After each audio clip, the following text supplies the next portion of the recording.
Brazil versus Morocco. ഈ ലോകകപ്പിലെ ആദ്യത്തെ ഹെവി വെയ്റ്റ് പോരാട്ടത്തിന് ഇനി മണിക്കൂറുകളുടെ ദൂരം മാത്രം.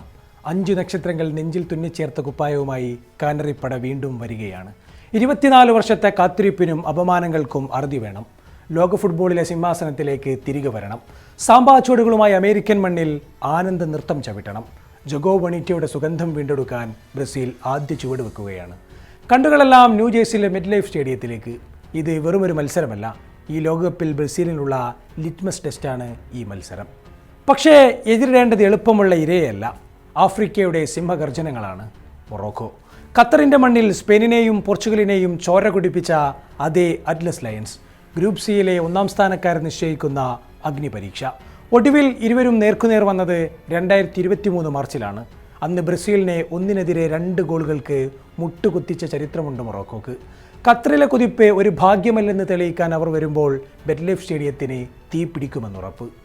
നെയ്മർ ജൂനിയറിൻ്റെ പരിക്കും മടങ്ങിവരവും ആരാധകരെ നിരാശരാക്കുന്നുണ്ട്. പക്ഷേ ബ്രസീലിൻ്റെ ഏറ്റവും വലിയ കരുത്ത് അവരുടെ അറ്റാക്കിംഗ് ഡെപ്ത് തന്നെയാണ്. ലോകത്തിലെ ഏത് പ്രതിരോധ നിരയെയും തകർക്കാൻ പോന്ന ഒരു അറ്റാക്കിംഗ് ലൈനപ്പ് അവർക്കുണ്ട്.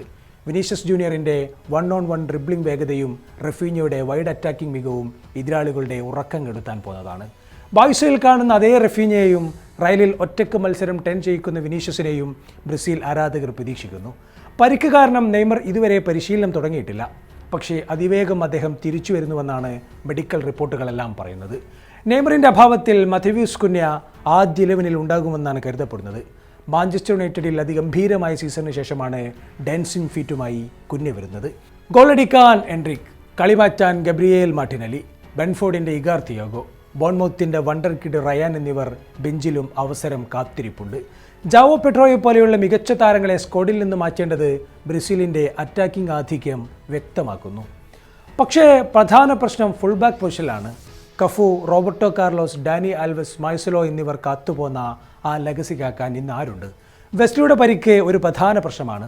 പകരം വന്ന എഡേസൺ ആകട്ടെ ഈ പൊസിഷനിൽ ഇനി കളിക്കാനുമാകില്ല. റൈറ്റ് ബാക്കിൽ കളിക്കുന്ന 35-കാരനായ ഡാനിലോക്കും ലെഫ്റ്റ് ബാക്കിലെ 35-കാരനായ അലക്സാണ്ടർക്കും വിങ്ങുകളിലൂടെ ഓടിക്കയറാനും കൗണ്ടർ അറ്റാക്കുകളെ തടയാനും എത്രത്തോളം സാധിക്കുമെന്ന് കണ്ടറിയണം. മൊറോക്കോയുടെ അഷ്റഫ് ഹക്കീമിയെ പോലെയുള്ള വേഗതയേറിയ വിങ്ങർമാർക്കെതിരെ ഈ സ്ലോട്ട് ഡിഫൻസ് ഒരു കടുത്ത പരീക്ഷണമായിരിക്കും. കസമറോയും ബ്രൂണോ ഗിമരായസും അടങ്ങുന്ന ഡബിൾ പിവറ്റ് ഡിഫൻസിന് മികച്ച സംരക്ഷണം നൽകുന്നുണ്ട്. കസമിറോ ഫോമിലേക്ക് തിരിച്ചെത്തിയതും ബ്രൂണോയുടെ കഠിനാധ്വാനവും പോസിറ്റീവാണ്. പക്ഷേ ഇരുവരും കളി മെനയുന്നതിൽ അത്ര മുന്നിലല്ല. ക്രിയേറ്റിവിറ്റിയുടെ അഭാവം തീർച്ചയായും ഈ മിഡ്ഫീൽഡിനുണ്ട്. നെയ്മർ കൂടി ഇല്ലാത്ത സാഹചര്യത്തിൽ മധ്യനിരയിൽ നിന്ന് പന്തുകൾ സ്ട്രൈക്കർമാരിലേക്ക് എത്തിക്കാനുള്ള ചുമതല ലൂക്കാസ് പക്കേറ്റയിൽ മാത്രമായി ഒതുങ്ങുന്നു. യോഗ്യതാ റൗണ്ടിലും പോയ കോപ്പയിലും ബ്രസീൽ നേരിട്ട തിരിച്ചടികൾക്ക് പ്രധാന കാരണം മിഡ്ഫീൽഡിൽ കളി നിയന്ത്രിക്കാനാകാതെ പോയതാണ്. എതിരാളികൾ ഹൈ പ്രസിംഗ് നടത്തുമ്പോൾ പന്ത് ഹോൾഡ് ചെയ്യാനും കളി നിയന്ത്രിക്കാനും ഈ മധ്യനിര ബുദ്ധിമുട്ടാറുണ്ട്. ഫുൾ ബാക്കുകൾ പതറുന്നുവെങ്കിലും ബ്രസീലിൻ്റെ സെൻറ്റർ ബാക്ക് സഖ്യം ലോകോത്തരമാണ്. ഐസലൻഡിൻ്റെ ഗബ്രിയേൽ മഗല്ലാസും PSG മാർക്കിഞ്ഞോസും. ഈ വർഷം ചാമ്പ്യൻസ് ലീഗ് ഫൈനൽ കളിച്ച 2 ടീമുകളുടെ കുന്തമുനകൾ. ഗബ്രിയേൽ ഹെഡർ ഗോളുകളും സെറ്റ് പീസ് ഗോളുകളും നേടാൻ മിടുക്കുള്ളവനാണ്. യുവൻറ്റസിൻ്റെ ബ്രെമർ, അൽ അഹ്ലിയുടെ ഇബാനോസ് എന്നിവർ ബെഞ്ചിലും അവസരം കാത്തിരിക്കുന്നു. ഗോൾ വലക്ക് മുന്നിൽ തൽക്കാലം മറ്റൊരു പേരില്ല, അത് ലിവർപൂളിൻ്റെ അലിസൺ ബക്കർ തന്നെ.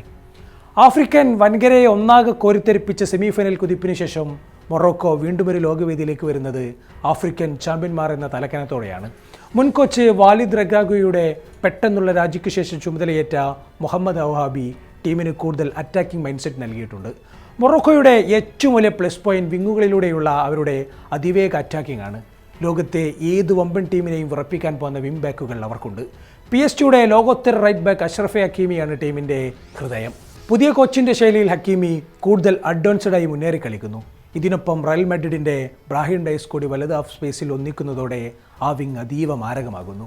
PSVയുടെ ഇസ്മായിൽ സൈബാരിയും ക്ലബ് ബ്രൂഗിൽ നിന്ന് സണ്ടർലാൻഡിലേക്ക് മാറി തരംഗം സൃഷ്ടിച്ച ചെംസ്റ്റീൻ താൽബിയും വിങ്ങുകളിൽ കടുത്ത വെല്ലുവിളി ഉയർത്തും. ബ്രസീൽ മൊറോക്കോയെ ഏറ്റവും അധികം പേടിക്കേണ്ടത് ഒരു കാര്യത്തിലാണ്. പ്രതിരോധത്തിൽ നിന്ന് വളരെ വേഗത്തിൽ അറ്റാക്കിലേക്ക് മാറാൻ മൊറോക്കോക്ക് പ്രത്യേകമെടുക്കുന്നുണ്ട്.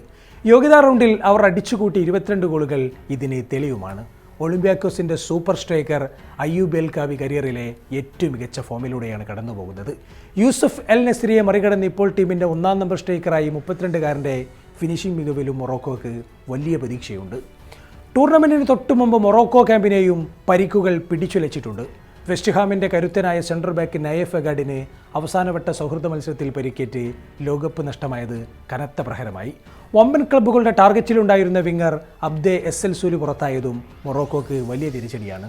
മാഞ്ചസ്റ്റർ യുണൈറ്റഡിൻ്റെ താരം നുസൈർ മസ്റാവിയാകട്ടെ പരിക്കിൻ്റെ ഷാഡോയിലാണ്. മധ്യനിരയിൽ അധ്വാനിച്ച് കളിക്കുന്ന സോഫിയൻ അമ്രാബാദ് പ്രതിരോധത്തിന് കവചമൊരുക്കും. ബ്രസീൽ വീക്ക് പോയിൻ്റായ ഫുൾ ബാക്കുകളെ സ്പീഡ് കൊണ്ട് മറികടക്കാനാകും മൊറോക്കോയുടെ പ്രധാന തന്ത്രം.